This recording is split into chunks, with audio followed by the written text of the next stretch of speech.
મનુષ્યના વિનાશના આ 7 સ્ટેપ ભગવદ્ ગીતામાં આપેલા છે.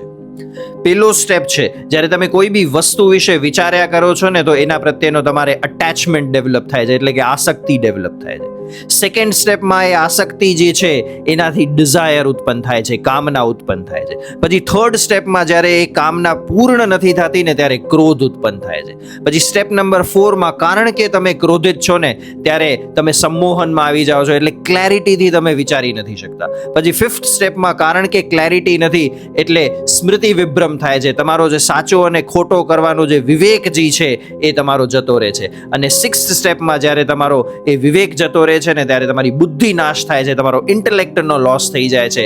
અને જ્યારે બુદ્ધિ નાશ થાય છે ને ત્યારે 7મા સ્ટેપમાં એ વ્યક્તિનો વિનાશ છે એ નિશ્ચિત છે. એટલે ભગવદ્ ગીતા આ 7 સ્ટેપ્સ થ્રુ આપણે એવું કહે છે કે આપણે પોતાને આઈડેન્ટિફાય કરવાનો છે કે આમાં આપણે કયા સ્ટેપ પર છીએ અને એ જગ્યાએ ઊભા રહી જવાનું છે, રોકાઈ જવાનું છે, સ્ટોપ થઈ જવાનું છે.